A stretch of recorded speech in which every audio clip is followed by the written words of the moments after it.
Bonsoir. Nous sommes ce Shabbat Parashat Bo, une Parashat très très importante car nous sommes maintenant en pleine préparation de la sortie d'Égypte. Et comme vous le savez, les Juifs se trouvaient dans un niveau très très bas, 49 portes d'impureté, absolument dans l'impureté. Les Égyptiens avaient quand même réussi à assimiler d'une manière très profonde le peuple juif. Mais Akadosh Baruch Hu va donner ici une condition pour pouvoir sortir malgré tout. Il va leur demander de faire la circoncision et il va également leur demander de prendre un agneau pascal, comme on appelle ça aujourd'hui, 4 jours avant la libération, donc le 10 du mois de Nissan. Et cette paracha nous apprend en vérité qu'il faut 2 mitzvot importantes, le sacrifice pascal et la Mila. Et pourquoi 2 mitzvot? Si déjà on doit faire quelque chose, une mitzvah aurait pu suffire. Et si on en fait 2, pourquoi on n'en fait pas plus? En réalité, on fait les 2 mitzvot. La Mila, ça correspond à un misa positif. Et le sacrifice pascal, ça nous aide à respecter les mitzvot négatives.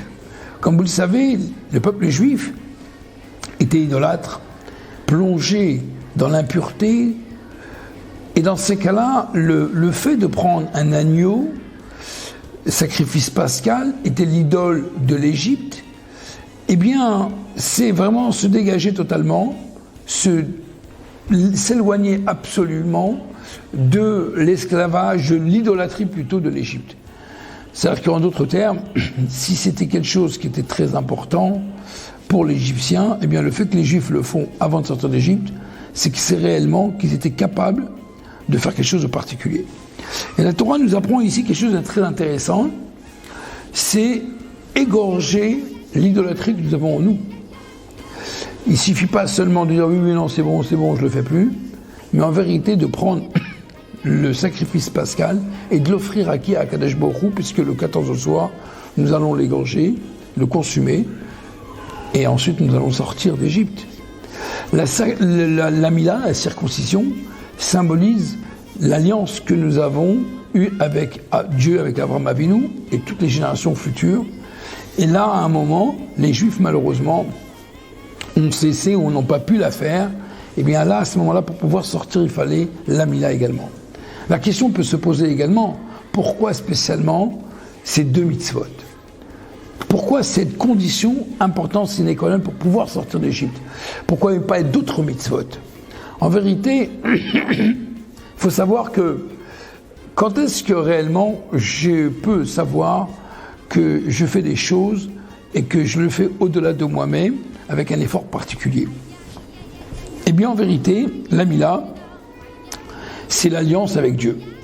C'est l'amour qui est irrationnel. On le fait à 8 jours, c'est vrai, mais le fait de faire la Mila, c'est quand même attaquer, faire une entorse, faire quelque chose dans le corps de l'humain. C'est quelqu'un, la Mila, ça symbolise en vérité de faire quelque chose qui dépasse l'entendement. Le sacrifice pascal, c'est aussi la même chose. Prendre un agneau pendant 4 jours et que tous les Égyptiens voient dans les maisons des Juifs, il y avait un agneau qui était leur propre idole et qui savent très bien que dans 4 jours ils vont l'égorger, il faut quand même avoir beaucoup de cran, beaucoup de courage. En vérité, c'est ce que Dieu nous demande, il nous teste. C'est une des réponses en vérité qu'on pourrait donner, comment on peut savoir réellement si on se détache de quelque chose qui est négatif. C'est uniquement dans le cas où il est très difficile pour moi de le faire, et malgré tout, je le fais. Ça veut dire que, alors c'est vrai qu'aujourd'hui, on ne nous demande pas de nous jeter au 10e étage, Dieu merci, on ne nous demande pas de donner notre vie, entre guillemets, mais aujourd'hui, le don de soi se traduit d'une manière différente.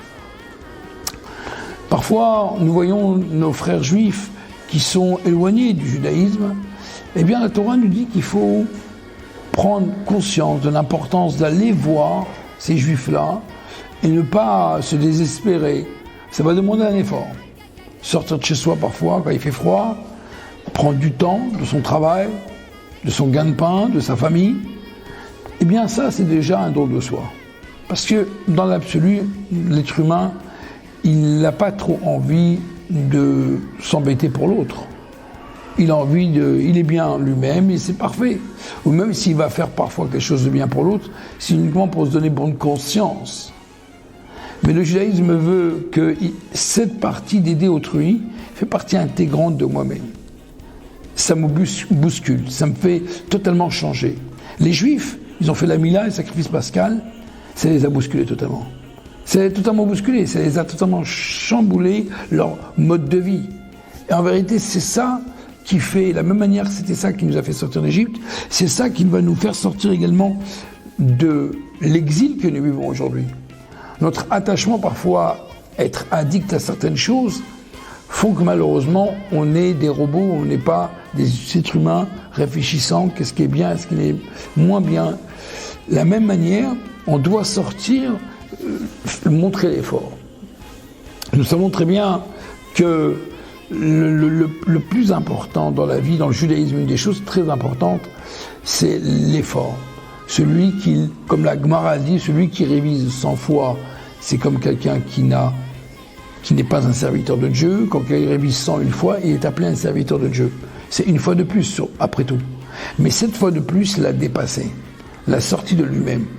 Il s'est dépassé. Et lorsque quelqu'un il se dépasse, on peut voir, par nos relations avec nos amis, ceux qui vont faire un effort, ceux qui vont, s'ils sont sur le chemin, ils vont vous aider.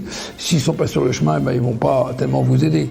Et là, vous-même, vous allez voir, lui, il est sorti de chez lui, et il est venu, il m'a aidé, et il a fait des tas de choses. Vous voyez tout de suite la grande différence. Eh bien, en vérité, c'est ça que Dieu, il attend de nous.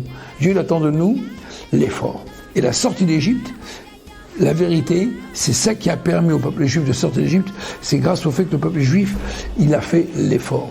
Dieu, il fasse que on puisse très bientôt sortir de cet exil grâce à l'effort de la communauté juive, du peuple juif, de chacun parmi nous.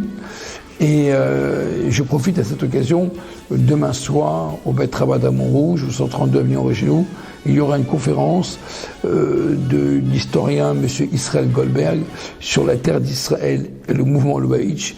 En l'occurrence, il montrera également son dernier livre qu'il vient d'écrire. Merci beaucoup. Shavuot Tov.